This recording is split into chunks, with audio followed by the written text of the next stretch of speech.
I know you're tired. I know you're hurting. And I wish I could say something that was classy and inspirational. But that just wouldn't be our style. Pain heals. Chicks dig scars. Glory lasts forever. Right on. Shotgun. DC right. Flip 90. Dig. On the center. Ready? Welcome in, ladies and gentlemen, to the Bills Guys.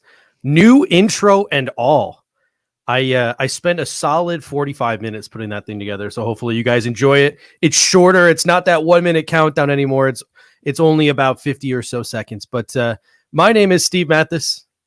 As always, you can find me on Twitter at Judge Mathis. I am joined, as always, by my co-host Dave Tilton. You can find him on Twitter at Tilt Money. And we are joined by the man himself, everyone's favorite Dolphins fan, Kevin Garrard.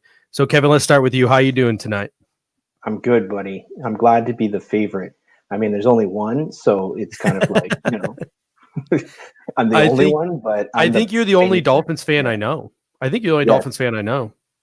Yeah, there's not a lot of us in Bills fanatics territory here. Dave, do you know any Dolphins fans? Yeah, I do. A guy that I went to high school with, I worked with throughout high school, him and his sister. Their parents are from Florida, but they live in North Carolina now. Big Dolphins fans, and he actually interned as a athletic trainer for the Bucks as well. So he's been around the Florida teams. So he's really the only Dolphins fan I really know well, besides Kev. But yeah, not too many. You guys are being serious. I thought you were giving me a hard time. No, I know no Dolphins fan. I don't know a single Dolphins fan. I don't know a single one. I think it's because you guys are young and you guys missed the era of the starter jacket. Because back in the 90s, I didn't miss that. When Steve's everyone had the me. starter jacket. Yeah. I missed the was starter in New jacket York, phase. and I got the Charlotte Hornets starter jacket. That was the thing, man. Where that was like the starter jacket to have. Yeah, the Chicago White Sox got big for. But no, man, I'm 35. I'm up there. I'm kind of up there. Yeah, I'm only 30. I missed the starter jacket phase. We are joined tonight by a whole bunch of regulars. We got Travis Sinnett in the house, Ryan Teal, Scott Blakely, Bills fan 1970, Matthew Ronsky, who was in at noon today with a question. So I'm going to lead it off with his question today. Spin 0481, Jeffrey Green, PJ Ty, Richard C's in the house, Richard Forbes, Len Brown, Bills Guys N, Joshua Thornton, Ryan Teal. I know I saw a guy, Brian Richard Bowers, Rush is Brian Bowers, yeah. Brian Bowers in the house. So Randy Lone Wolf, Hardman. Randy Hardman. We A lot are of people. ready. We are ready to roll tonight. And this is I think the Dolphins are in our head because this is, I think, the third night in a row we've done a Dolphin show. More than the Miami podcasts do. It's the bye week. We've got nothing to really talk about. I think we've just about talked about everything Buffalo Bills. So now our focus is on the Dolphins. I know that's the game I'm watching this weekend. Dolphins versus Brett Rippin. How lucky can that team get? Drew Lock might play. Drew Lock might play. Yeah, I heard he's at practice today, and he was just throwing drills. Not obviously, quarterbacks never get hit, but he was playing today. There's a good chance he could play. Well, here's my first question to you, Kev. It's the resident Finsider. Is that all right that I call you a Finsider, or is that too cheesy? Sure. Yeah, I'm okay with it. I gave you that nickname on Twitter today without ever asking you your permission. But the biggest talking point, at least in Bills Mafia, a lot of fans are talking, and they say that the Dolphins are only winning in ways that aren't sustainable. They're getting turnovers. They're playing great special teams. They're getting good field position. Do you buy into that narrative that the Miami Dolphins are going to come back down to earth, or is this team the real deal legit? Well, two parts, right? One, I do think that they're playing a little bit above themselves. They will come back to earth. But the narrative that the Bills fans have crafted is baffling to me. So what are we talking about? What are these unsustainable turnovers? So basically we're just talking about the Rams game. Is that it?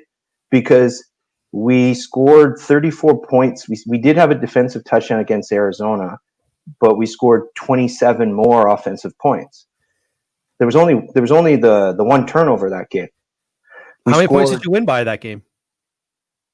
We won by 3 or yeah. Oh, But so that regardless, defensive touchdown might have been the difference. yeah, but the point would be like, oh, they're only scoring because I know. their defense and their special teams, right? Well, Yeah. we didn't have any special teams. So does that mean every time Buffalo scores a touchdown off of a good Andre Roberts return, it doesn't count? I mean, wow, we can't. That's not sustainable. Well, of course it is. Just because Miami's got a good field goal kicker, you know what I mean? That's sustainable. So the game against the Rams, that was a perfect storm. Obviously, that's not you can't expect that.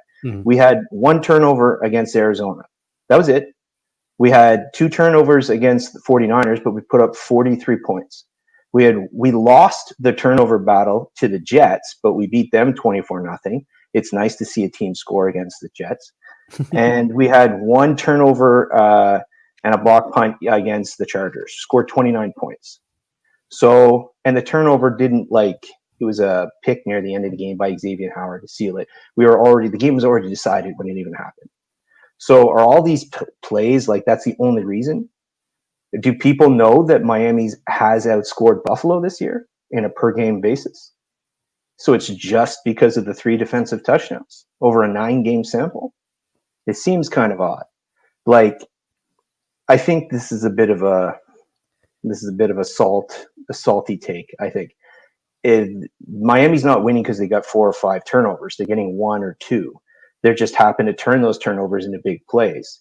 But if you're saying that a team can't win because of good special teams and defense, then I guess the Bills last season were a fluke because you guys won on the back of your defense and special teams, and that was sustainable for 10 wins in a playoff appearance.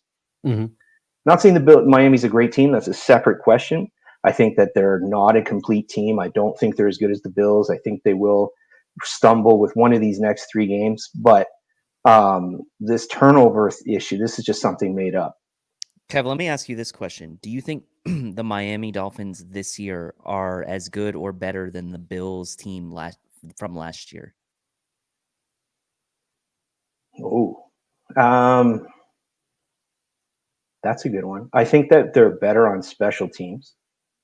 I always joke that we have a great kicker and punter, but we actually really do have a really good kicker and punter, Jakeem Grant. I think that our defense, it's not as no. I would say no. I would say Miami does not have as good a team as the Bills last year. Yeah, and I think that's where I kind of start thinking about this Miami team as an up-and-coming team. Steve and I talked before the season about, the sustainability or the longevity, staying power of the teams in the AFC East heading into this season. And obviously we were high on the Bills, right, with Josh Allen and expecting to take hoping that he would take the jump this year. And obviously expecting that our defense would be maybe not quite as good as it was last year, but comparable. And then we look around the division and we say, well, the Pats are going through quarterback issues. They've lost Tom Brady. They've been gutted on defense. They've had, no weapons on offense. Obviously, Jacoby Myers is a good story this year. But then you look at the Jets and they were going to be a train wreck with Adam Gase leading the helm. So you turn to Miami and you say, this is really the team that's the biggest threat probably in the division, as far as sustainability and longevity, drafting Tua, getting those nice pieces on defense, respecting Brian Flores as a head coach. So I don't find it to be a surprise that Miami is right on the Bills' heels this year, because I think that's kind of how, at least how I kind of figured it would pan out. If the Pats weren't going to be the Pats of old, it was likely going to be the Bills there and then Miami kind of right on their heels. I just think Bills fans are salty because of a number of reasons. One, the loss last week is still salty for Bills fans. Miami's been beating teams, some of these close games like the Cardinals ones, and they're just kind of there. This is not going to be maybe that easy walk to the division title that Bills fans were hoping for, because Miami's still hanging around and both teams have, almost similar difficulty in schedules the rest of the year. I think Miami's might be a little bit easier, but they're still there and we still got to play each other week 17. So I think that's why I think Bills fans are a little salty with Miami right now, because they're a threat, right? They're a real threat. And that's why, we can laugh at the Jets. Supposed to be our year. And we don't take the Patriots as seriously. It's because Miami's the threat. That's what it comes down to. Miami's a threat, and that win that we had against them earlier this year, when we thought that maybe it should have been a more convincing win, we were losing in that game. Maybe turns out actually was a pretty good win because Miami is better than we thought they were going to be, right? You know, Richard Forbes in the comment section, he says, I mean, somebody has to be on our heels. Listen, the NFC East, literally, there's not a single good team in that division. Like, it's possible that there's 3 bad teams in a division. Why can't the Buffalo Bills have it this one year? That's what I'm looking at. But like the Dolphins are in my head right now. They are in my head. I can't stop thinking about that team, and I can't wait to watch them on Sunday because I'm interested in getting an up-close look at them. And their next 3 games, Kevin, I want to talk to you about their next 3 games. At Denver, they may or may not, Denver, have Drew Lock. At the New York Jets, who kind of showed a pulse against the Patriots before a bye week, and versus Joe Burrow and the Cincinnati Bengals. Do you see them tripping up in these 3 games? 3 games in which they will be favored? I mean, an 8-game winning streak is really hard to do in the National Football League. Can you see them winning all 3 of these games, or are they going to trip up? Yeah, that's how I look at it too. So I look at it as, if I looked at each game individually, I would say that Miami should win each game. But the thought of Miami going on an 8-game winning streak is so foreign. Like, I just can't see it. They're not that good of a team. They're an excellent, they're very well coached. Mm-hmm. They don't beat themselves. For all the talk about how turnovers aren't sustainable, they are not turning the ball over either. But that's kind of been a staple since Flores took over. They also don't beat themselves with penalties. They're 4th in the league in fewest penalties. But again, Miami winning 8 games. This is the team that, part of my theory on why the Bills fans are a bit salty is because this is supposed to be your year, right? Last year, Miami was supposed to be the worst team in the history of the league. Like, Steve Young's on the air talking about how it's morally reprehensible that we're putting these players out there during a tank to get injured and stuff like that. And here we are 1 year later, and now, they see the easy schedule. We could go on a run, but I can't see it. If I had to bet, I would say maybe 2-1. I think the Bengals would be, they could easily win in Denver. It's never easy to go in Denver, and they could easily lose to the Bengals because they have a lot of, their offensive line's crap, but they have a lot of talent elsewhere, and Burrows is playing outstanding. I think they'll beat the Jets. Yeah. I mean, I'm holding out hope that the Jets wake up a little bit since we're done playing them. The worse they play, the better draft pick they get. We don't want them to land Trevor. Yeah, it's that brings us to the last 4 games where they have to go, and they're at home, but they have Kansas City and Patrick Mahomes. Mm-hmm. They have New England, who we all thought was dead, but they showed some signs of life beating the Ravens, and Bill Belichick is still Bill Belichick. At Las Vegas, at Buffalo. That's a tough final 4 games for any team, regardless of how good they are. What is your confidence for the Miami Dolphins playing against tougher opponents, teams that they're maybe squaring up against as opposed to teams that they're punching down to? I think they'll lose to the Chiefs. I think that they have a shot against New England. It is in Miami, but it's going to be a tough game. It's always a tough game. But keep in mind, we always beat them in Miami, or at least we always usually beat them once a year. And that was with Brady, right? But it's a tough game. I could easily see them losing that. I actually think that they have a good shot against the Raiders. I think the Raiders are a good team, but keep in mind, we're not winning close games. What are the Bills? +7 in point differential? Something like that. We're +77. We're not beating these teams. We're destroying the Rams. We destroyed the 49ers. So it's not just like we're eking out wins against bums. Are we beating some bum teams? Absolutely. Am I trying to say they're a powerhouse team? No, but I think they're good enough. If you can beat the 49ers 43-17, I think you can hang in with the Raiders. We're going to get destroyed by Buffalo in Buffalo. It's not going to be close.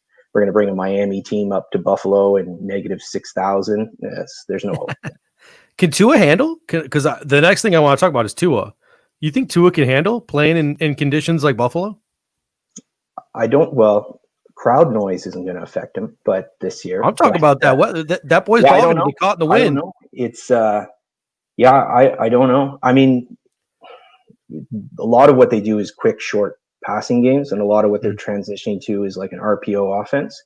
So, and a lot of what they do right now is 12 personnel. So it's a lot of 2 tight ends. It's a lot of, quick passing, that sort of stuff. They're mixing in some wildcat. They've got those 2 guys, the 2 young rooks. They're Lynn Bowden Jr. and they got Malcolm Perry, the former Navy QB.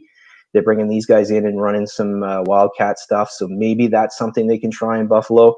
You guys have been susceptible to the run this year, but yeah, I've never seen Tua. I don't know if he's even played in the snow before. It's a concern for sure. Yeah, everyone, you mentioned 12 personnel. Everyone talks about Mike Gesicki. I love Adam Shaheen, and they gave him a nice extension. He is a great number 2 tight end.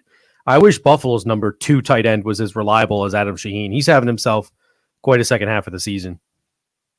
Yeah, he's actually our 3rd tight end. Because the blocking, what's the blocking tight end's name? Aaron Smythe just scored last game. But it's good. Yeah, they love the multiple tight end set, right? So when you have like a crappier offensive line, like our guys are so young, right? We have 3 rookies that are playing prominent roles. So you use the extra tight ends for the blocking, and I like Shaheen too. They signed him to an extension, and he's good. He's big. He's a good red zone threat. He can move better than you would think at his size, and he works well. He complements Mike Gesicki well. They inserted Robert Hunt into the starting lineup, didn't they? Or is he still on the bench? They took him out. So he was starting for a while. Yeah. So when Austin Jackson got hurt, they moved Davis, the right tackle, to left tackle, and they put Hunt in at right tackle. But now that Davis is back, Jackson's back from injury, Hunt's kind of playing on the bench mostly. They still mix him in. He still plays goal line. He still plays a few every now and then, but for the most part, he's on the bench. How'd my boy do? Was he all right? Okay. He did okay. I still think he's on draft night. You were salty, man. Oh, I was not happy. Yeah, I wasn't happy they took him. Yeah, do you remember who I wanted? Really badly? I believe the defensive end from Boise State. No, he played for Tampa. Wanted Winfield Jr. Yeah, that's right. You did want a safety. You loved Ashton Davis too. Yeah, I loved Ashton. That's why I flipped out when they took Raekwon Davis, and I wanted Ashton Davis, and then he goes to the Jets of all people. God. I want to ask you, Kev, about Lynn Bowden, right? Because obviously that was a trade that happened before the season started with the Raiders. He's only played, I believe, in 4 games so far this year with the Dolphins, so they've obviously are bringing him on slowly. But do you expect now with Preston Williams on IR that we might see a little bit more of Lynn Bowden in the next couple weeks being utilized, in multiple ways, whether it's as a running back or as a receiver? I know, they brought him in to play receiver, but it seems like they're willing to kind of put him in different positions.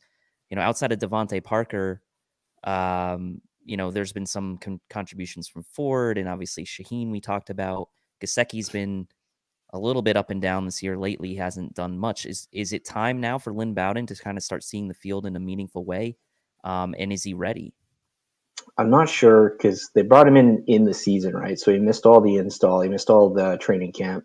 And then he actually got put on the COVID list. So that's why he missed another game kind of thing. And it looks for now that Malcolm Perry's kind of passed him as the slot receiver, and that it's Jakeem Grant, who scored last week, who's getting the majority of the reps. They also really like Mac Hollins, the old Eagles cast off. They brought him over, and he's been awesome for us as like a special teams gunner. But he's been getting a lot of snaps. So I'm not quite sure. I mean, Lynn Bowden, he's got to learn the offense. I think they're trying to figure out where they want to put him. I think ultimately he'll be a slot receiver. So we'll see. But I definitely would love to get, because Miami's got no speed, right? Other than Matt Breida, who's missed the last couple of games. They have no real speeds. So they need Jakeem Grant. They need Lynn Bowden. They need these guys on the field so that they don't have to plod up and down. Are you surprised at all the recent release of Jordan Howard? He hadn't really been playing a ton anyway. No. He was inactive for several games, and his yards per carry were atrocious. And because he was a guy that some Bills fans maybe were thinking to bring in as a complimentary guy, obviously before the draft, and we drafted Zach Moss, but as a complimentary guy to Devin Singletary. How how did you feel when the Dolphins signed Jordan Howard, and where did you kind of end up on him as the season kind of went along? Because obviously Breida's been injured, Gaskin was doing pretty well until he got hurt, and now you've got Ahmed, is that his name, the rookie Solid. undrafted? Miles Gaskin's backup in Washington. Yeah. And Laird, right, is kind of like your version of Rex Burkhead, it seems like. Yeah. He reminds me of who's the other guy that used to play for them, the Jets? Woodhead. He reminds me of Danny Woodhead. Yeah. Laird's a bigger boy though, isn't he? Like 6'1", 220 or something like that. No, he's a bigger guy. He's like 205 or something like that. Oh, okay. He's not a big lad. So Jordan Howard, you don't care to see him go, I guess. No, we didn't bother. So he would have been better fit in Buffalo, to be honest. He could have taken that Frank Gore type role that you had last year, but with a little bit more pop. The problem is that Miami's offensive line, they're their offense, right? It's a new coordinator. Chan Gailey came in this year. So they run a lot of, whenever they have success, it seems it's kind of these outside or these counters, these wind back runs. And that's just not Jordan Howard's game. And the guys in the, our linemen can't sustain their blocks in the run game. So he just doesn't have the burst to get through anymore like he used to. So he was a healthy scratch for quite a few games. So it makes no difference to us. All right. I got a question for you because, like I said, this Miami team's in my head. First of all, Jakeem Grant was my boy back in the day. I wanted the Bills to draft Jakeem Grant. I was standing on a table screaming for Jakeem Grant. I said he should have been drafted in the first 4 rounds. He ended up going 5th round. Jakeem Grant, you guys got him or later than that? Round 5. Yeah. I mean, the dude's just a playmaker. But Preston Williams is gone. Miles Gaskins is gone. I think that there's probably, as the weeks progress, the pressure is going to be on Tua more to deliver. What is Tua doing well right now, and what's he struggling with, if he's struggling with anything? He's doing pretty well right now. I wasn't a huge fan of his game last week. He played well against the Cardinals. He played very well against the Cardinals. He did what was asked. He scored. He has yet to throw an interception. He fumbled on his very first play as a pro there. Aaron Donald got him, and there hasn't been a turnover since. He's not turning the ball over. He's making plays down the field. He's the one that threw the touchdown there to Mac Hollins in the end zone to basically win the game. He's playing well. He's not playing like a superstar or anything like that, but he's playing well. I mean, against the Rams, it was 28-7 halfway through the second quarter. So all the Bills fans are circling the 98 yards, oh, he's terrible. And it's well, how many passes do you think they're going to ask a kid to throw in his very first start when you're up 28-7? Obviously they're not going to ask him to throw. So against the Cardinals, they needed him to throw, and the offense put up 27 points. And then last week, once again, they got up big. They manhandled the Chargers. I don't know if you saw that game, but They should have went up 21-0. And Ted Karras rolls a snap across, the fumble gets picked up and brought back, and all of a sudden it's 14-7, and it's kind of a ball game instead of 21-0. But the game was never really in doubt. I think they made it 17-14 at one time, and then Miami just kind of took over. So in the whole fourth quarter, all they did was run the ball because they had a big lead. And when Miami's defense is playing well, did you see what Keenan Allen said? He said that they were so confused as to what the Dolphins were doing to them on offense, they were running the ball so that a catastrophe wouldn't happen. So why are you asking? You're not going to ask Tua to lob 50 passes downfield when the game's in hand. Our film guy, Clay Troya, he mentioned that he's watched a couple of the games, and he notices that Tua rolls out to his left a lot because he's a left-handed quarterback. And he mentioned that one of the ways defenses might be able to start attacking Tua is by loading up the left-hand side of the line of scrimmage and blitzing from that side and forcing Tua to his right. Do you see that as maybe a way to start? At least, do you think that's a way that defensive coordinators like Vic Fangio and Greg Williams might start trying to counter Tua? And are you worried about him hitting a wall as defensive coordinators get more and more film on him? I think every quarterback eventually hits a bit of a wall, right? They find when you're a rookie, that's kind of what happens. You find a bit of a groove and you start to settle what you like, and then defenses catch up. So I think inevitably it'll happen. But I'm not too worried about the specific rollouts, because if you notice on those plays, 90% of the time, I think they almost want defenses to do that because Devontae Parker's on the right-hand side of the field. So if you start overloading the left-hand side and coming at him that way, you're leaving Devontae Parker one-on-one. And I like that matchup all day. That's a great point. Mm-hmm. Because do you have confidence in Tua as the long-term, like what you've seen so far? I know you liked him in college. What you've seen so far, does this give you confidence that he's going to be the guy in Miami? Like your early gut reaction to what you think about Tua's future?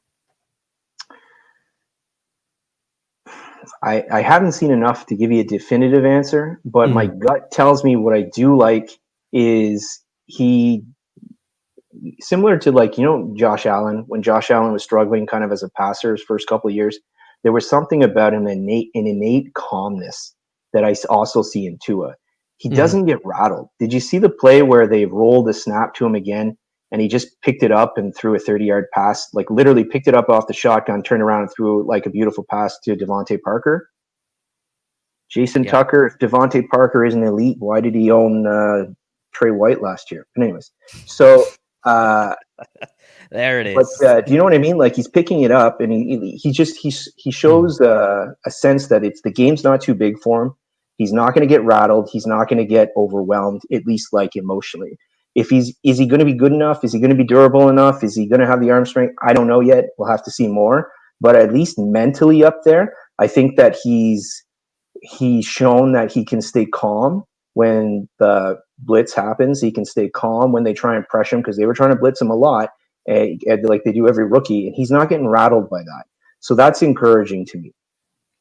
What I've noticed. Oh, sorry, Dave. You can go. I was going to say what I've noticed about Tua and some of these other first-round quarterbacks, and obviously they're all talented, right? But I've noticed it seems like a trend for these first-round quarterbacks is they all have that. That's a characteristic as well for some of these guys that become successful. Like Joe Burrow is Joe Cool. He's like the new Joe Cool. Justin Herbert, he's like a calm, quiet guy, but he never seems like he's really rattled. Tua is the same way. I really like Tua. I think he's going to be a problem in the division. I mean, Pierre made a good comment, right? Let's see how Tua adjusts to when teams adjust to him. But I think based on from what I've seen, like he's going to have the mental capacity and the mental sort of fortitude to handle that. So it's just going to be a matter of whether or not that can translate into, the actual execution on the field. And I think it will. I actually think Tua is going to be good. And I mean, people are going to say, I think some people are making comments like, well, he should have drafted Herbert. Well, like, let's be realistic here. Like Herbert has he has a better offensive line than Tua. He's got better weapons than Tua. I think generally, if you talk about Mike Williams, Keenan Allen, Hunter Henry, he had Austin Eckler. So like, I don't think it's really fair to compare those two, and they were drafted back to back. So it's like really just preference at that point. So yeah, if I'm Kev, I'm sitting here thinking I've liked what I've seen, but it's a very small sample size. Now let's keep progressing, right? And that's kind of like I think how people thought about Josh Allen as he started his rookie year, and then the sample size was small, but we saw some flashes. Tua, we'll see what he does the rest of the year. I think those last 4 games are going to be a great indicator, kind of how his confidence and how he's going to be looking ahead in the year 2, because those last 4 games are tough. And who knows, Miami, as of right now, they'll be a playoff team, so he might even get a playoff experience under his belt as a rookie, which obviously will go a long way as well. I want to pull up this comment from Robert Tubbs, because I know what Kevin's thoughts were pre-draft. Robert Tubbs says Tua is garbage. Should have drafted Herbert. You guys missed out bad. I know you were a Tua guy in the pre-draft process. You weren't a Herbert guy. Has Herbert done enough throughout this season to maybe make you second guess Tua over Herbert, or is Tua still your guy over Herbert? Tua is still my guy over Herbert. I think Herbert's has exceeded my expectations for him. He's come along better. I think, though, that San Diego is a great destination for him, because he's got guys like Mike Williams and all these skill position guys, and I think that he's playing well. But did you watch him last week against Miami? Man, he was brutal. He was completely befuddled. Everything that I said I didn't like about Justin Herbert showed up against Miami. Everything. He was rattled by the blitz. There's a couple of plays where Miami blitzed him, and he had a guy like uncovered, and he just lobbed the ball 15 yards out of the back of the end zone. Watch for this play. Like it is insane. It was a blown coverage. There was no one around him. There's multiple plays. Though interception by Xavier Howard, what was he thinking? Like he was thoroughly confused. And if you can confuse him and if you can rattle him, I don't think he can pull it together. I think that he's always thought he was a fantastic physical specimen. Like he's got a great arm. He's fairly mobile. He can run. But I think he doesn't have the same thing upstairs that Herbert and Tua do. That Burrows and Tua do. And I would still take Tua over him. Now, who knows? Again, I'm basing this off of 3 games I've seen Tua, but we'll see. Yeah, I think that my mind has changed because I did have Tua over Herbert in the pre-draft process, mostly because I didn't really, the one game I attended of Herbert's, he threw 4 interceptions versus the University of Arizona. And it seemed like every time I turned on Herbert, he was having his worst game ever. So I never really saw the Justin Herbert highlight reel. I always saw the low light reel because whenever I turned on a game, he played bad. So hopefully when they play the Bills and I turn that game on, he's going to play bad. But now that I see him in the NFL and he's out there physically looking more like Josh Allen, my mind is sort of changing a little bit on Josh Allen has changed my mind on what I look for in a quarterback, I think, because if you get these more maybe physical specimens in today's National Football League and you give them the time and you put the weapons around them, like I feel like there's more of a shot for a guy like that to succeed than a guy like Tua. Like you're betting on Tua, you're betting on him constantly having the supporting cast he needs, and you're betting on his processing and the scheme to overcome his sort of physical incapabilities. And I just feel like maybe the shot for Herbert to hit is higher because of those physical tools. And I think Josh Allen has really maybe sort of start to rethink how I look at the quarterback. Yeah, like I hear what you're saying, but it's the same. You're saying that Herbert looks great because you put him with a great cast in the NFL. Well, let's see what Tua looks like with a great cast in the NFL. You know what I mean? That, like he's got basically what we just went over. He's got his 4th and 5th string running backs. He's got his second wideout is hurt. He has an incomplete offensive line that's rookies. They're trying to get the ball out quick so that he's not giving up a ton of sacks. And he's still doing pretty well. So, and these physical limitations that we're talking about, his arm is just as strong as Joe Burrow's, if not stronger. So where are we going with that? He can throw a deep ball just as well. Does he have Herbert's physical gifts? No, but not many quarterbacks do. Like Herbert's up there for arm talent, like not as high, but he's like in that, Allen and Mahomes type for just pure arm strength and stuff like that. Tua's never going to have that, but I don't need that. You know what I mean? If Tua turns into be like a Drew Brees, that type of player, then I'm happy with it. His mobility is a little bit underrated. He's not going to run for 1,000 yards. He's not a threat to take off and go for 100, but he can avoid the rush and he can roll out and he can throw really well on the run. So we'll see. I get your point though, Steve. I get your point. The ceiling is higher with Herbert. You mentioned Drew Brees. Like my thought process, just strictly like maybe like Moneyball. Like this is like a dumb man's analytics. This is not a smart man's analytics, but like a dumb man's analytics. How many Drew Breeses are there? Because there aren't a lot of Drew Breeses. In my mind, I look at a quarterback like Drew Brees and I think, who else is like him? I struggle to think of a name. But when I look at Justin Herbert, I think Joe Flacco had success in Baltimore, Matthew Stafford, Josh Allen. I think of all these big arm, bigger Ben Roethlisberger. When I look at Justin Herbert, I can compare him to guys who've had success in the National Football League. When I see Tua, the only guy I can really point at is Drew Brees. And then that's it. Like, that's all I can think of. Someone just said Kyler Murray, but Kyler Murray is just such a freaking athletic freak. His run game makes Kyler, his ability to run makes Kyler what he is. Now, Tua might have some decent pocket escapability, and you mentioned a decent ability to run, but he's nowhere near the athlete Kyler Murray was. Kyler Murray was a 5-star athlete, could have played baseball, all these things. Yeah, so that's my biggest issue with Tua is other than Drew Brees, I'm struggling to find a comparable. Like, whereas with a guy like Like Herbert, Russell Wilson, he's built like Russell Wilson. Russell Mhm. Wilson doesn't have a cannon of an arm. I'm not saying he's going to be Russell Wilson, because Russell Yeah. Wilson is phenomenal. He's probably the best quarterback in the NFL. And like when he walks into the building, you get 10 wins. I'm not trying to say that, but if you're just looking at like you're naming guys that who are the upper reaches of what Herbert could be, right? So the upper reaches of what he could be is, again, you got your Wilsons, your Brees. He's a different quarterback than Murray. Murray's a better physical player. There's no question there. Murray's an athletic marvel, like he's crazy. But I mean, we're talking ceilings, right? If you were to hit your ceiling, because at the end of the day, I need my quarterback to be able to hit the wide receivers when he's open. I need him to see it, and I need him to hit it, and I need him to be accurate. I don't care if he can throw the ball 70 yards. There may be 4 plays a year where you got to throw a ball 70 yards. But every play you're throwing the ball, you need anticipation, you need recognition, and you need accuracy. And I think that Tua is easily better than Herbert in all 3 of those things. Can Herbert beat him in a race? Absolutely. Can he throw the ball further? Absolutely. And again, I'm not trying to trash Herbert. I was before the draft, but he's shown that he can succeed in the NFL, and he's physically gifted. Absolutely. But for everything that you name that Herbert can do, I can show you something that Tua could do better in another area. So I think it's close. I think if I had my pick, I would have picked Burrow, and then I would have picked Tua, and then I would have picked Herbert. And I'm not going to change my stance after, not even half a season of seeing each of them.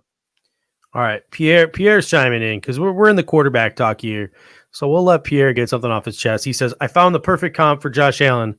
Whenever you guys are ready for it, hit us with it, Pierre. Hit us with it. We're always you, man."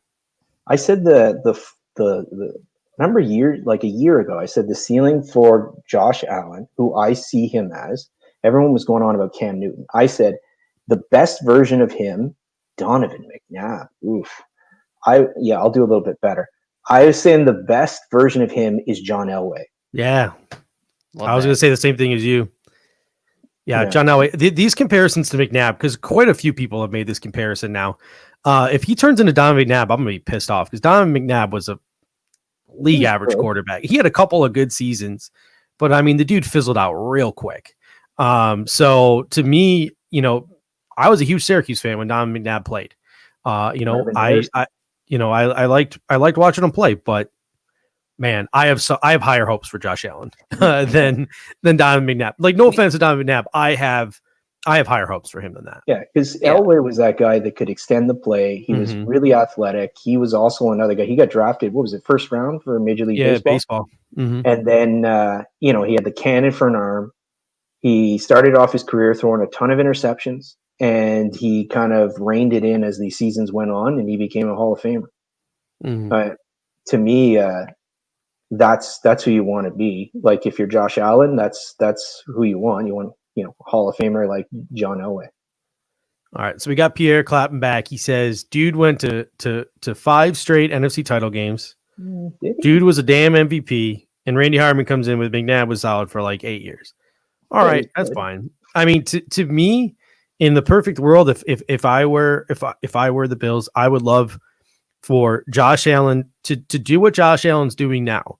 Be that guy who's a multifaceted player. But here's what McNabb didn't do. McNabb didn't age well. And once McNabb's sort of athletic abilities went away, so did Donovan McNabb.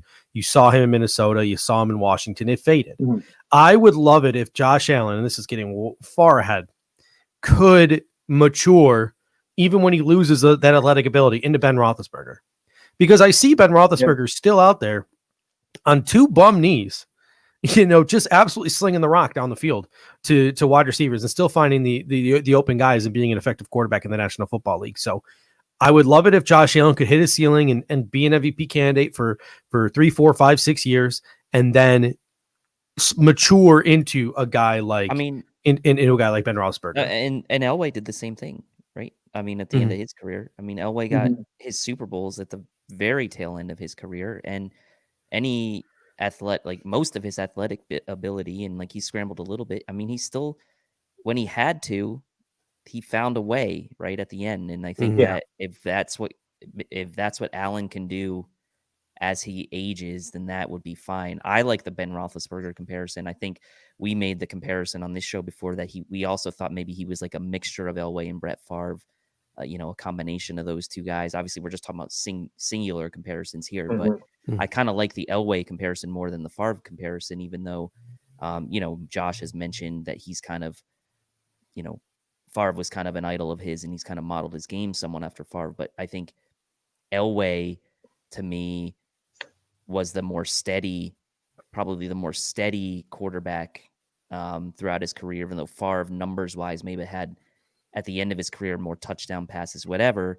They each did it a slightly different way, but they each got rings, right? So, I'd be happy with either of those. McNabb, I'm kind of and him. Like, I don't think you want to have I don't think you want to have that situation where you go to like 4 straight NFC or 4 straight AFC title games and you don't make it out, or maybe you make one Super Bowl with Josh Allen and you don't win. Like, you don't want that to be, obviously we're talking about like team success at that point, but yeah, you don't want them to go that route. What about this Jason Tucker who says Tua is Mark Brunell? What are your thoughts there? Well, he's left-handed. So, Matt let's just name all the left-handed quarterbacks. Mike Vick? Well, he's not Mike Vick, but he's like the opposite of Mike Vick. It's kind of funny, but I don't know. Like, did we have to just limit him to left-handed quarterbacks? It kind of makes him he either has to be Mark Brunell or Steve Young, or Boomer Esiason. Come on. It's skill. I'm just still reading Pierre's. Dude, we're talking John Elway. Like, we're talking a Hall of Famer, and you're bringing up a guy who's like a Pro Bowl player. Like, it's cool. Like, no one's saying McNabb was a bum, but we're talking about, this is your dream scenario. This is what dream bigger. Dream bigger, Pierre. No one wants to hit their ceiling and be a decent quarterback, like an upper top 10 quarterback in the league. You want to be a top 10 quarterback of all time, right? That's the dream. That's the ceiling. And for someone who calls Allen Captain Clutch or whatever, comeback clutchy or whatever he does, that's what Elway's known for, right? He's known for the drive. He's known for his late game theatrics. He's known for all of his comebacks. Like, this is your tailor-made for your own narrative, but you're bringing up Donovan McNabb? Like, why don't remember a single comparing him to Trent Green or something? I can't remember a single Don McNabb play. I can't remember a single one. A 4th and 20. I can't remember a single Don McNabb game or play. What about when he threw up? Or Mom when he said that he didn't know there were ties in football? I get what Pierre's saying, but it's like, I get it. I like to give Pierre a hard time. But I also think, like, skill set wise, I don't know that they're that comparable either. Like, I don't think McNabb's arm was okay. I didn't think it was like phenomenal. Like, stature wise, McNabb wasn't like the tallest dude either. Like, I mean, he could run, early in his career, but I don't know. I mean, I can kind of see it. I think I've heard a couple other people say it, but I like Elway more. Let's stick with that one. That's a better one for me. Yeah, I'm going with Elway Favre. Yeah, Elway Favre. There we go. All right. I have one last question for you, Dolphins focus, before we shift it over to the Bills and get your perspective on the Bills. What is making the Dolphins defense so good right now? Like, what is making them do the things they do, force the turnovers they're forcing, scoring the points they're scoring? How, like, they're clicking right now? Like, what are they doing that's making them so dominant? They're confusing teams. They're running a lot of what looks to be cover 0 looks, and then they're bailing out of it, and they're either doing cover 3 or they're doing cover 1, or they're doing a bunch of different things. But what they're trying to do is pretty much, it's what Flores did with the Patriots a couple of years ago, right? It's the same game plan. When they crushed the Rams a couple of weeks ago, it's, they crushed them in the Super Bowl. It's the same, like, defensively. It's the same type thing. It's confusion, and it's predicated on their 2 outside corners. Xavier Howard's healthy again. Byron Jones is back healthy again. And they're trusting those 2 guys to kind of lock up on the outside and play some games. The free safety, they got Bobby McCain, who I desperately wanted to replace all offseason, has given up 12 yards this year. I can't explain it, but like, he's playing well. Eric Rowe is locking up tight ends like you wouldn't believe. Eric Rowe held George Kittle got 1 catch on him when they played. He's playing really well. He's the guy that they designate to cover all the tight ends, and he's killing it right now. So between the secondary and Emmanuel Ogbah, who I think has 7 sacks right now and has had a sack in his last 5 games, they're clicking.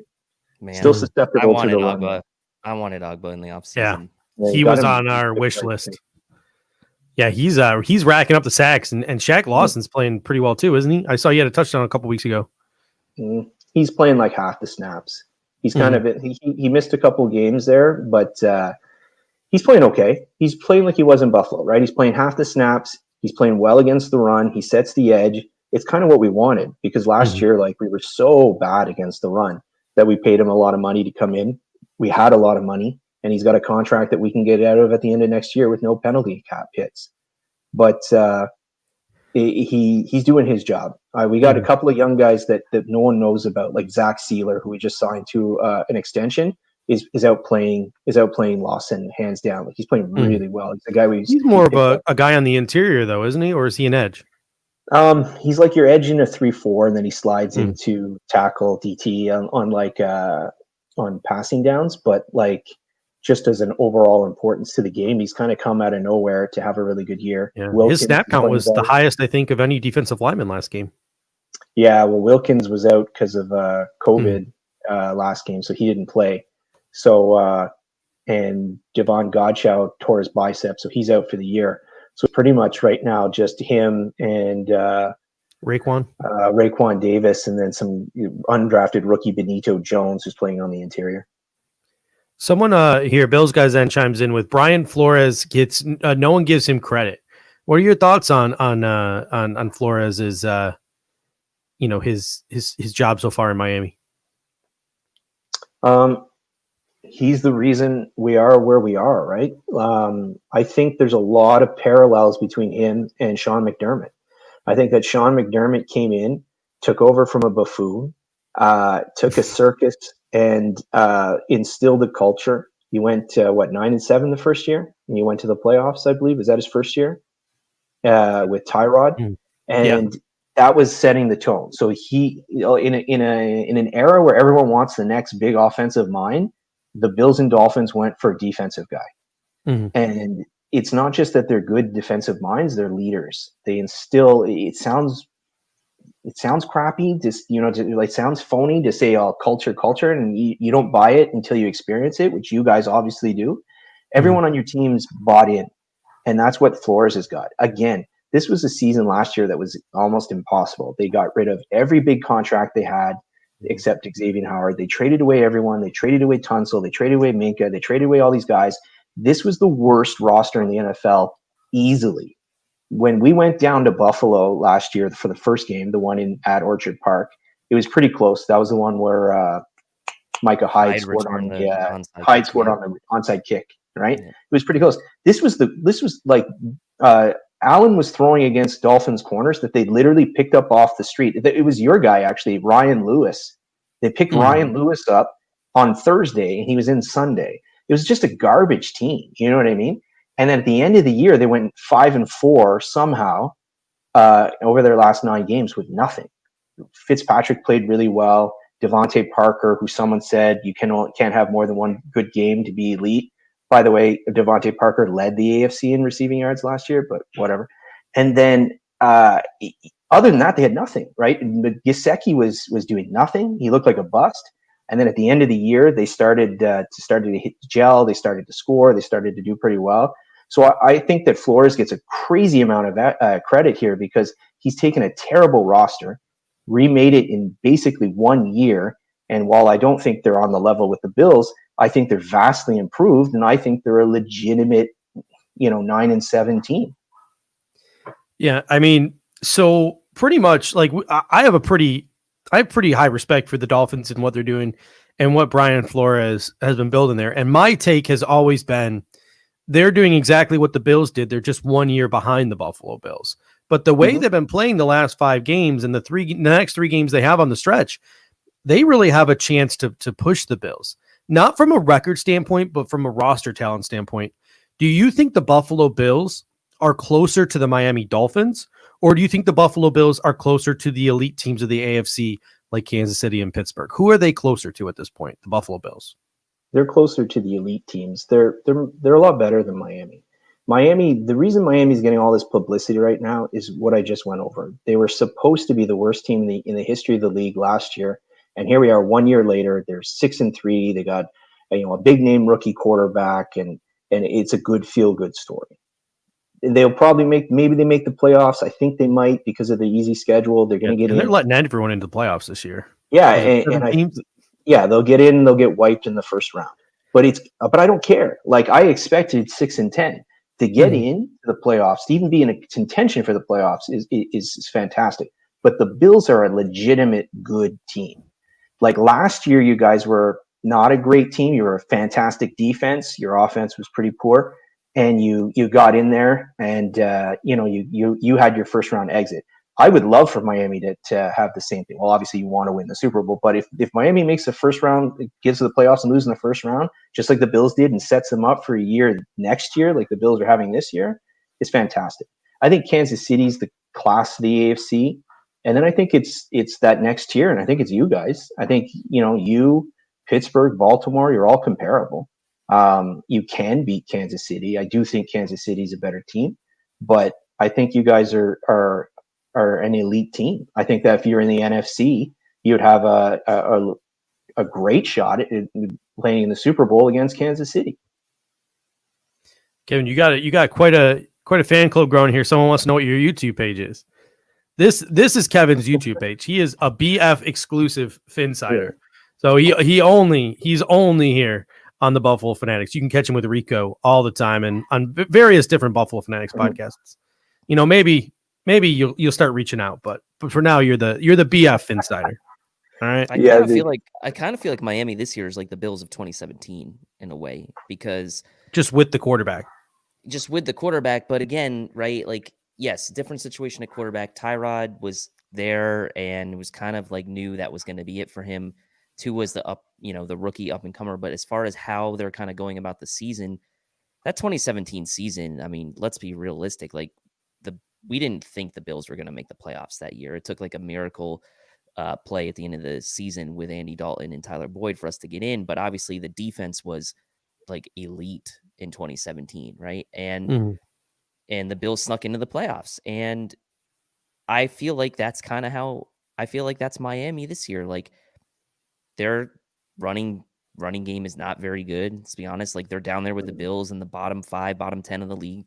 But they have a good defense. They're forcing turnovers. They're staying in games.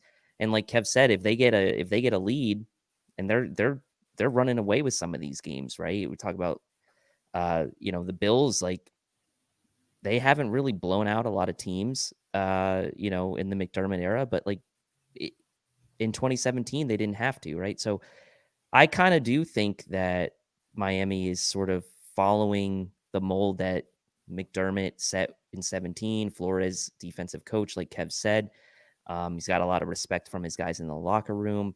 They don't care what the expectations are of the outside world. They're just going to go in there and do what they need to do. They're going to surprise some people. And I think that gets back to why Bills fans are annoyed with them right now, because it's like, just go away. We want to win this division, and we wanted it to be easier than it's going to be. But I have a lot of respect for what the Dolphins are doing. And I actually like Brian Flores. I think Steve and I talked about even before this season, how we were high on Flores as a coach. And they obviously turned that roster over very quickly, kind of like what the Bills did, that year after Tyrod. So I see a lot of similarities with Chris Greer and Brandon Beane as well. I like the coach and the head coach and GM are very much in sync in both teams. Miami got a lot of flack for the contracts they handed out this offseason, but you really had to look at them. All of those contracts were really front loaded because they had a ton of cap space, and all of them they can get out of after a year or two with no cap penalties. And you know that Miami doesn't have a single starter over the age of 29. everyone on that team is the oldest guy on the starting lineup is Kyle Van Noy. He's 29. Everyone else is 27 or 18. And you got all those draft picks too from Mhm. Houston, and that like you guys are set up like you said, like Bean did with the Bills, getting them out of cap hell, setting them up in the draft. Like Greer's doing that too for Miami, and it looks like the Texans. I mean, the Texans lost again last week to the Browns. Like I thought the Texans were in a good position to kind of make the playoffs again, maybe win their division again. But man, that pick's looking better and better for Miami each week that goes by. I think right Every now game it's the Texans. 4 It's or a top. 5. It's a top 10 pick. I know that. I think it was like It's top before 5 last right week. now. I think it was 7. Now it's probably higher. Yeah, I think it's like 5. But Yeah. man, We got Pierre chiming in. He says, "Hey, he's here for calling. So if anyone wants to call in, have a conversation with myself, Dave, our Finsider, Kevin Garrard. If anyone wants to have a conversation with us, bring a take, bring a question, whatever it is, text the number. Text Bills Guys Live on the bottom of your screen to the number 716-219-0086, and we will bring you on to have the conversation. You can show your face, or you can just have an avatar. It even does this cool thing when I talk. It reverberates and the circle gets bigger, so you can look all cool like that. You can even choose your Abby, I think, if you have a preloaded picture in your phone. Or there's no penises. Okay, no penises. We don't want to see anyone's penis. We got New Mexico. You can control what goes on the screen, right? So here's the thing. You can. I was gonna say you could show it if you manscape, but you can't show it. Like even if you're manscaped and you're using the manscaping products, you still can't show it. Mm-hmm. But if you do use the Manscaped products, promo code Fanatics 20% off, free shipping using the promo code Fanatics. So if you are going to show it, at least let it be clean. Gonna settle up with the with the wife or the girlfriend. Watch some holiday movies on the TV. Make sure you're Manscaped, man. You're not gonna finish that movie. New Mexico EJE says, guys, Kevin's the man. Just don't ask him about his favorite drink. What's your favorite drink? Is it Red Bull again? We talking Red Bull? No, he's talking about. He's one of the guys that always watches the Rico Report. Mm-hmm. There was an episode where Rico and I got into a bit of alcohol, and I was drinking vodka orange juice, and he was asking me if it was a fuzzy navel. And yeah, he's been my guy ever since. When I'm on, he always comes on and he asks me about my fuzzy navel. But right now, I saw we might be calling Pierre, so I had to get my Red Bull. You have to get your brain ready for Pierre, right? Because he's not gonna let this Donovan McNabb thing go. Yeah, no. I mean, he really took that personally, I feel like. He did. He's gonna look like that Charlie from Always Sunny, and the meme where all the lines are. Yeah, it's going to be pretty good. He wasn't happy that I said McNabb didn't have a great arm. Maybe I undersold McNabb's arm a little bit. He did have a pretty good arm, but I still don't. We got BFLO Mafia News says, Judge, remember when you said AJ Epinesa would be a 7 to 10 sack guy in the future? I did say in the future. I didn't say in his rookie year. In the future, are you still on that train? I'll tell you what, I'm genuinely shocked by AJ Epinesa. I'm going to stay on that train and think he just needs some time to develop, and think the Bills' lack of a big fatty this year, a one tech, is really what is the root of some of these edges struggles this year. But at the same time, like I'm going to say, I said it before and I'll say it again. The dude just looks way smaller. There's no way that dude's 280. He was legit 280 in college. There's no way in hell. He's not beefy. There's no way in hell he's 280 now. That dude's 250. Yeah, I like him. That guy lost like 20 pounds in the offseason. Yeah. I thought it was a great pick too, but I wanted that big, beefy Phil Hansen type of left end. I didn't want another Jerry Hughes. I'm looking to get away from the Jerry Hugheses of the world. I like the beefier defensive ends, guys who set the edge.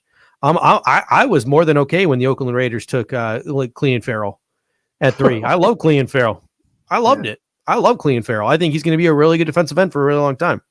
But never a Hall of Famer. Maybe you need to take a Hall of Famer at 3. That's the argument that a lot of people might want to make. But yeah, it's the dude got hurt celebrating a tackle. So I think that a good play. I mean, it was a really good play. So that's something it's something you got to consider. He's not getting the reps, right? Because you guys have your 2 vets ahead of him. He's been inactive for like half the games too. So it's like he doesn't play that much. I also like Johnson. Is he getting any run with you guys? When I watch the games, I don't see him out there very much. But I like him. He's the fourth. He's the fourth end of the rotation. He's getting more run than He's He getting made a more run than really AJ nice- Epinesa. He Yeah. ended a man's life in that Seattle game on special teams. I forgot who it was that was returning that. He's a really that good punt. special teamer. Yeah, But yeah, Mhm. he's a big boy too. He's a big boy. He's a 6'6". All right, I got one more question for you, Kevin, and that is the AFC East. I know you said you'd be happy with the Miami Dolphins getting a wild card and sort of being that team that's 1 year away from taking the next step. But who do you think wins the AFC East when all is said and done? Oh, Do you think Buffalo. Miami takes it, or you think it's gonna be Buffalo? It's gonna be Buffalo. You guys only have like really who do you have left to play? The Steelers? We got Like- the Chargers coming off a Chargers. bye. Yeah, easy win. San I'm Francisco. telling you, Herbert was terrible last week. Terrible. You guys are gonna lock him Played up. Denver It's gonna again. it's gonna We be- played Denver. San Francisco. They're riddled with injuries. We They do don't play even have Pittsburgh, Garoppolo. New Pittsburgh's England, good. Yeah, New England's going to be tough because New England's always tough. You know what I mean? It's just like, Miami again. nah, it'll be over. In If December. Miami wins, it's because you guys are sitting your starters. I see. That's Um, what I find interesting though about this year with there only being Playoff seeding, yeah. with there only being one bye week. I would be willing to bet that come week 17, the 1 seed may be locked up, but the Bills may be jockeying for anywhere from maybe the 3 to the. I mean, I guess if they're a division winner, it would only be 3 or 4, so that would really be the only difference potentially. But if Miami wins, if that Miami game means something, that could potentially knock the Bills out of the division slot and maybe affect their seeding in the wild card. So I don't know. I mean, unless the Bills are locked up in let's say the 3 seed and they can't go up or down, then that game might matter as far as their seeding, but we'll see. We got a question here from Matty Ice. He's got a couple of points that I like. He says he's got so many questions. Who's number one in your opinion in the running back room, and who shows out at wide receiver after the bye? Not Stephon Diggs. So a couple of Bill-centric questions here. I'm going to start off with the running back question. I think Zach Moss has got to be your guy right now, just because the way this offensive line is blocking. I think you need more of a power runner in Zach Moss. But what are you seeing, Dave? Who do you think needs to be the main guy at running back right now? The way it's going with this current offensive line, it's probably Moss. But if you get Ford back and you get Feliciano playing right guard, and let's say you do get Morse back, and that was all coach speak, then you get a little more athleticism out there on the line. Then I could see it maybe shifting to more Singletary. But I say right now, if you're asking me right now, I think it's got to be Moss because he can at least fall forward for a yard or two. And not saying that Singletary can't, but man, one of the most frustrating things to me in football and watching any team really that I'm rooting for is when guys get tackled behind the line of scrimmage on running plays. Tackles for loss on running plays are one of my biggest pet peeves when watching football. And I feel like right now, Moss gives you the better chance to not have those negative plays until we really get this O-line back together. Hot take. Maybe we should just throw the ball. 5 wide receivers all game. Hey, I throw said it abandon 60, the run 65 times. And So- Josh Young can just be your running back out of those 4 wide receiver sets or 5 wide receiver sets. So, all right, we have our first. Singletary. What? I would have went with Singletary. Really? Yeah, there's 2 reasons. One, because I think your team is struggling this year when you try and go multiple tight ends, when you're trying to do power running, you're not doing it well. So what you are doing well is when you're running out of your 10 sets and you're running 4 wideouts or 3 wideouts or whatever, and getting a player like Singletary who's better in space, I think it doesn't tip your hand. When you bring in everyone and you bring Moss in, it seems to signal more of a run. Whereas Singletary, if he's out there, he's better, I think, in space. I think that's what you guys need to do is spread everyone out, get everyone out of the box, get these multiple DBs on the field, and then try and run against these dime packages. Well, I would do that with Moss like the Cardinals did against us with Drake last week. That's what I would do. I would spread them out and run it up the gut with Moss in those situations. But I see what you're saying, Kev. If you spread them out. Yeah. And the second reason is because I have Singletary in 2 pools. Well, We have that's the real reason. We have our first call in of the evening. We have Buffalo Bart join us. What's up, How you doing, Bart? I'm good. I'm great. I love your guys' show. Huge fan. Appreciate that. Thank you. And Appreciate it. honestly, I wasn't expecting to make it on here. So, what's it called? I just want to say hi all the way from New Mexico. Oh wow, you're near Steve, I kind of. just Hey, I just neighbor. graduated from Buffalo in June, but I'm here for work. So, Nice. um, Nice. but yeah, I know I saw you were watching the what's it called, the UB game yesterday, or was it a couple days ago? Oh I yeah, was watching that's the my show. alma mater as well. Yeah, yeah. No, that's awesome. Anyway, I just wanted to say, um, I don't know if you guys noticed, right? Like that Seahawks game, right, was the first game, even though it was like high scoring, the Seahawks were still putting points on us, but that felt like the first game, right? And it gave like a taste of where both the defense and offense were clicking. Like that was the first true game that I would say this season, at least, that both the units were, on the same page. Mhm. Usually it's the offense bailing out or the defense bailing out, but not so much this season. But point is, if they could sustain that, then I would have like almost no. I would be going into every game and just being super confident, that we could beat any team if we have Mhm. both of those aspects clicking. So my question to you guys is like, what does it take? What do you think it takes on the coaching staff or the players, like, for them to continue that in terms of to tell to look at to talk to each other and be like, hey guys, look at this game. Like if we could replicate that, we could beat any team. I feel like, and I know the Seahawks defense is even worse than ours, but like, you know what I mean? Mhm. Yeah, I mean, I think this goes back to what Kev said earlier when I asked him, are the Bills closer to the upper echelon of the AFC or are they closer to the Miami Dolphins? And he said they're closer to the upper echelon. And I think it's because just what you said, when they're playing the way they played against Seattle, Pittsburgh, Kansas City, whoever, they can beat them. They could hang with them and they could beat them. The Buffalo Yeah, Bills could go on a heater and they have the talent to win the Super Bowl. They do, plain and yeah, simple. But to me, and going back and re-looking at that Arizona game and hearing from a couple of people from that Arizona game, Bruce Nolan specifically on his podcast for Buffalo Rumblings this morning, he said one of the biggest issues for the Buffalo Bills in the third quarter was execution. So it's yeah, just about I don't think it might be as much about the coaching. It might be a little bit about the coaching coming out of the third quarter. They got to get that cleaned up after the bye. Us coming out of yeah. the third quarter is pathetic. But in terms of sustaining 4 quarters of football, that comes down to the players being able to play through 4 quarters of football. So that's on the That's true. players, in my opinion. And the players just got to show up and they got to ball out for 4 quarters because what they do, they can hang with anyone.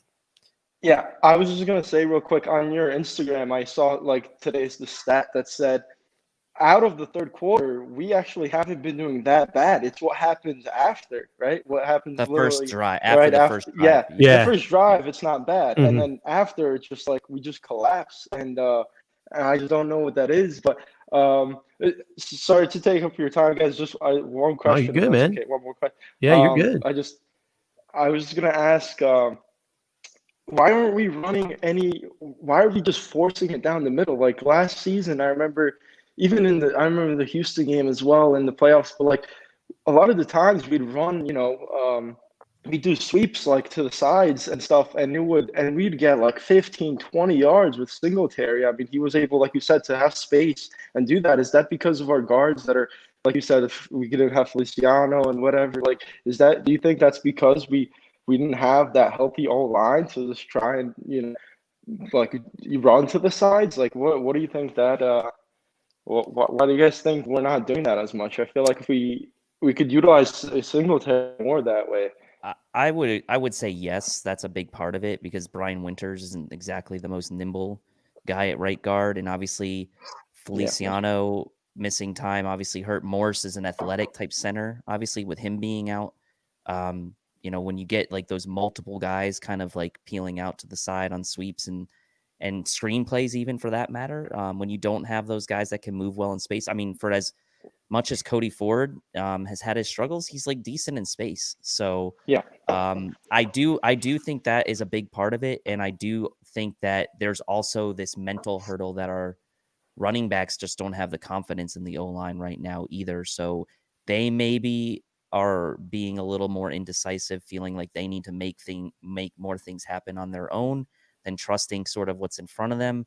Obviously, Singletary's a guy that relies a lot on making people miss in tight areas and vision. So when that's not clicking, then it's obviously going to lead to kind of some negative plays that we talked about, or tackles for loss in the backfield. So yeah, I think it's a good point there, Bart.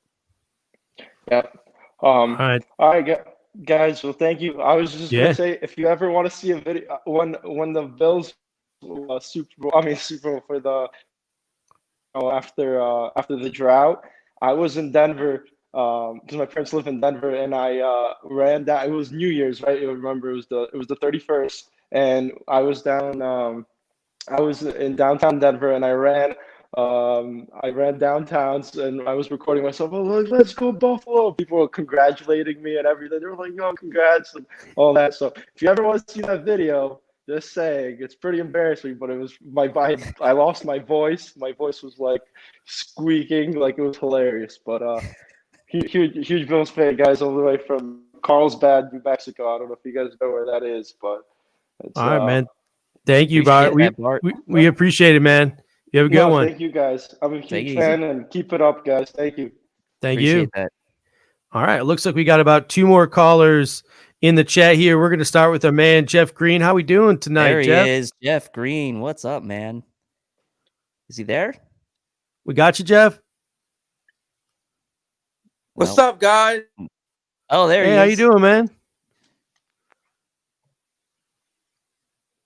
Well, there you go. I think we're good. Hear me? Yeah, we can hear you now, Jeff. Yeah, we're good. How you doing, man? Oh. Seems like we got some technical glitches with Jeff, so we'll bring Jeff back in a little bit. We got Tommy now on the line. Tommy, how you doing, man? Love the hat, Tommy. How you guys doing? You rocking out? Yeah, you must be in Buffalo if you're wearing that hat right now. I am not. I'm actually in Atlanta right now. Oh, nice. It's cold though in the southeast today. I can vouch for this morning. There was frost on the grass in North Carolina. Yeah, you're right about that. I know here in Atlanta right now, it's broaching the idea of cold for them. Yes. So you kind of sit back, you're like, all right, well, do you think it actually is cold? No, it's not. But right. Not too shabby at all. How you guys doing? I'm doing great, man. What's on your mind, man? What's on your mind? Honestly, I want to see, after the whole Hail Murray we all experienced, on a good old Sunday afternoon, late afternoon. I think secretly Kev loved that, but yeah, right. Yeah, what's the secret? It's quite open, yeah. It's quite open about it. Yeah, no, it's right there. I'm gonna say, some Buffalo Bills fans have their, tendencies to sit back here and say, all right, this one part of our offense or this one part of our defense, is X and X and X, right? I do all the way through think for myself that we have a great team, the best we've had in 20 plus years. I want to bring positive vibes to our team, to everyone else around us, all those kind of things. What do you guys think is going to happen? 2 weeks from now, actually, now a week and a half, when we actually get back in the whole set of things. Well, I mean, for me, I think that we talked about this a little bit on Monday. McDermott's record out of the bye is great. I think he hasn't lost since he's been with the Bills. Yeah, he's 3-0 coming out of byes. I think that the Bills are going to be very motivated, knowing that they've had to have this bad taste in their mouth for 2 weeks, losing on that play and not being able to get right back out there. People are still talking about it. They're still going to be talking about it up until the next game and up until the Bills play another game and win another game. So I think you're going to see a highly motivated Bills team. And like Kev was pointing out earlier when we were talking about the Miami and LA game, Herbert, he struggled a little bit, a lot really against Miami in his last game. So if the Bills can rattle Herbert, I think they're in good shape. Obviously, you got to contend with guys like Keenan Allen and Mike Williams and Hunter Henry. But to be honest with you, since the Bills went up against Seattle and did their thing against Metcalf and kind of did their thing against Tyler Lockett, for the most part, other than the play with Hopkins, they did their thing against Hopkins and Kirk. They did their things against Robert Woods and Kupp, albeit, they let some yards up. They came out on top. I'm feeling like they can take care of business against the Chargers, right? And I think they'll be highly motivated, and I think you're going to see maybe one of the most emotional, emotionally charged games from the Bills that you've seen maybe this year from the players. Absolutely. I fully agree with you all the way through. I'm feeling pretty confident that this team's going to get healthy over the bye week. So you're going to see a team come back after the bye week, and not necessarily against the Chargers, but at some point the interior of the offensive line is going to be Mitch Morse at center, Cody Ford at left guard, John Felicio on at right guard. We're going to fix the run game, and Zach Moss and Devin Singletary are going to get hot, especially in some of these cold weather games. I think on the defensive side of the ball, Matt Milano's going to come back. Josh Norman's going to come back. Levi Wallace will be back off the COVID list. So they're going to get healthier on defense as well. Even a guy like Tyrell Dodson could be a factor as the season rolls out. Now, they're still missing that one tech. So I think there's a ceiling for how well that defense is going to be. But we saw in the Seahawks game where if we can scheme it right and we can force turnovers, we can hang with anybody. So I think this is a Bills team that's going to play their best football in the last 3, 4, 5 weeks of the season, because they're probably going to be the healthiest they were since that 4-game winning streak to start the season. So I'm feeling pretty confident that you're going to see a Buffalo Bills team. They might be a little slow coming out of the bye week. They're still going to beat the Chargers, I think. But I think San Francisco, Pittsburgh, you're going to see an inspired football team get healthy, get right, and they're going to roll with confidence into the playoffs. And that's where the expectations need to come in. We can't just be happy with the playoffs. We got to win a playoff game this year. We got to win a playoff game. Absolutely. Absolutely. All right. Any part? Oh, sorry. No, you're good. I'm sorry. I don't want to interrupt you. No, any parting thoughts? Because we got another caller on the line. We got to try to get Jeff back in here. No, I'll tell you right now, that a great explanation for all that all the way through. And also, for my own kind of thing myself, being a personal fan to you guys, thank you so much for actually doing the right thing for Buffalo Bills fans. Actually breaking things down the right way, not, being bipartisan, doing your thing. It's fantastic. Hey, thank you, man. We appreciate it. Appreciate that. You have a good one. Thank you so much. All right, let's bring in. I think we got Jeff now. I think we got him. I think he switched phones here. How you doing, Jeff? Don't turn it on. So, what's up, Kevin? Steve. What's going on, bud? So, Steve took himself I got out a of this. question about how if Miami's going to win out, you think they're going to win the division?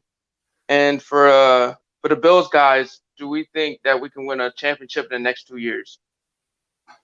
I don't think Miami's going to win out. I think that they'll probably go 2-1 and 1-3. So maybe, what is that? 3-4 their last 10 games. So they'll probably finish 9-7, 10-6. I think they might squeak in as a wild card, and I think they'll lose in the first round. Well, Jeff, I'll say, to answer your question, can the Bills win a championship in the next 1 or 2 years? I think if things fall their way, they have the roster to do it. There's just one huge problem, and that's Patrick Mahomes. And that's the thing. Like, if the Bills can find their way to the AFC Championship game, or if they can find their way into a playoff situation where someone knocks off the Chiefs, or maybe the Bills even knock off the Chiefs, but that to me is going to be the biggest hurdle to the Bills winning a championship. I honestly think that it will be harder for the Bills to beat the Chiefs somewhere, wherever those paths may cross in the AFC playoffs, than it would be for them to beat an NFC opponent in the Super Bowl. That I firmly believe that they would match up better against any team from the NFC than they would against the Chiefs. And so that to me is the hurdle. They have the roster to do it. Will remain to be seen if they can climb that hill. Yeah, I think the most important part for any team winning the championship is getting hot at the right time. And that's why I feel like if any season we're going to do it, why not this season? This season is crazy for everyone. So, what better a time for the Buffalo Bills to pull out a championship than in this type of season? That would be such a Buffalo thing to do, wouldn't it? Yeah. So, wouldn't be complaining. And we're getting healthy. We're getting healthy at the right time. And if this team can get healthy, and I think we got a chance to match up with the Chiefs. I think we can slow them down. I would like to see a Saints Bills Super Bowl. Saints. Jameis versus Josh Allen. Yes. I think Clay did the W. I can't do the W that he does. The what is it? The crab leg W, where he eats the dubs. I can't do it. I can't do it. So also, this is my last question. What about the offensive line? You think Feliciano is going to go to guard instead of center because Mitch March is coming back? Yep. Yeah. Feliciano will go back to right guard when Ford comes back. And I think until Ford comes back, then you'll see Feliciano at left guard. Assuming Morse, we believe that there was coach speak from McDermott and that Morse. Because I like Feliciano at center because it brings more of a dog mentality than Mr. Morris. Yeah, but you want that dog mentality at guard. You want the best 5 guys out there. And Mitch Morse ain't playing guard, and you don't want Brian Winters out there anymore. So, I think the best way to get Brian Winters off the field would be to kick John Feliciano out to guard. And you could still use him in polling situations. They did it last year. So get that nice road grader in there at right guard. Maybe that'll buck up Darrell Williams because Darrell Williams isn't charting too well in run blocking. And I think a lot of that might have to do with the fact that Brian Winters is the guy blocking next to him. So if you can buck up Darrell Williams, get John Feliciano over there, get a big body in Cody Ford, who's also pretty nimble out there next to Dion. I'm liking the Buffalo Bills' chances to fix the run game, protect the quarterback, and keep this offense rolling into the second half of the season. Just got to get healthy. Mitch Morse can't get hit in the head again. Zach Cody Ford's got to get his body right. More of Shady than Singletary. He reminds me more of Travis Henry than anything. He's a big boy. He likes to run over people, make them make business decisions. If anything, LaShawn McCoy was making business decisions, in my opinion. That guy ran out of bounds a lot. So and he'll hold the ball out too much. Yeah, he did do that. He definitely did that. It was so cool, though. It was so cool. No one else does that. It's like it'll give you a heart attack, but it was so cool. It literally was fun to watch. Like, no offense. He didn't fumble that much.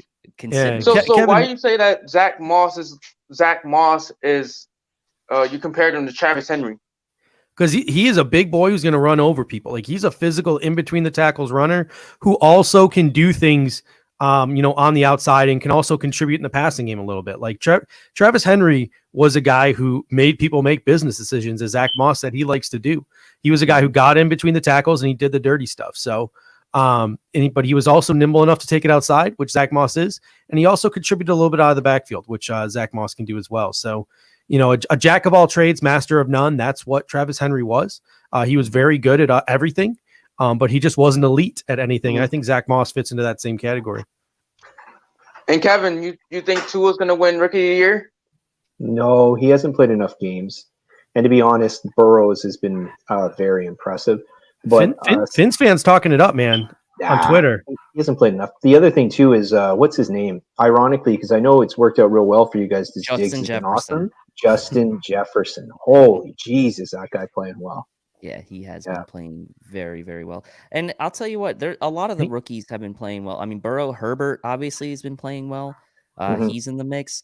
Some of the receivers, CeeDee Lamb and Jerry Jeudy have kind of come on lately. You guys are forgetting. Well. I thought we were going to get Justin Jefferson in the draft.